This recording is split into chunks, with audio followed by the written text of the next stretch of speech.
গাধাকে সৃষ্টি করার পর তাকে বলা হলো সকাল থেকে সন্ধ্যা পর্যন্ত তাকে ক্লান্তিহীন পরিশ্রম করতে হবে,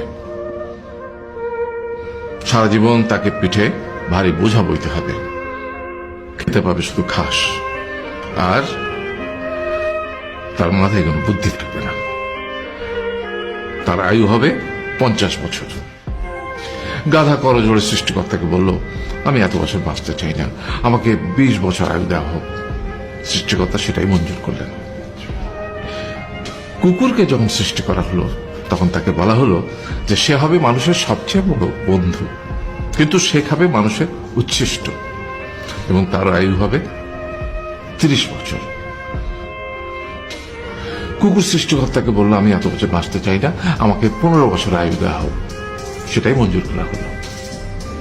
এরপর বানরকে বলা হলো, তুমি শুধু গাছের এ ডাল থেকে ও ডালে ঝুল খাবে এবং নানান রকম ফন্দি ফিকির করে মানুষকে আনন্দ দেবে, তোমার আয়ু হবে 20 বছর। মানুষ বলল, আমি 20 বছর বাঁচতে চাই না, আমাকে 10 বছর দেওয়া হোক। সেটাই মঞ্জুর করা হলো। এবার এলো পুরুষ মানুষের পালা। তাকে বলা হলো যে তুমি হলে প্রাণীগুলোর মধ্যে সবচেয়ে বিচক্ষণ এবং বুদ্ধিমান, সেই জন্য তোমাকে প্রাণীদের শিরোমণি করা হলো এবং তোমার আয়ু হবে 20 বছর। তখন পুরুষ মানুষ বলল, করজোড়ে বলল সৃষ্টিকর্তাকে যে 20 বছর আয়ু অত্যন্ত কম, হে প্রভু, আমাকে ওই গাধার সে যে 30 বছর আয়ু চায়নি সেটা আমাকে দেয়া হোক, ওই যে কুকুর 15 বছর ফিরিয়ে দিয়েছিল সেটাও আমাকে দেয়া হোক, আর যে বানর 10 বছর নেয়নি সেটাও আমাকে দেয়া হোক। 20 বছর অত্যন্ত কম, আমি দীর্ঘদিন বাঁচতে চাই।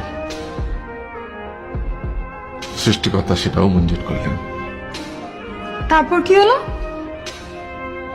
সেই থেকে ছেলেরা পুরুষ মানুষ হিসেবে বাঁচে 20 বছর, তারপরের 30 বছর সংসারের বোঝা পিঠে করে বয়ে বেড়ায়, সেটা কার মতো? গাধার মতো।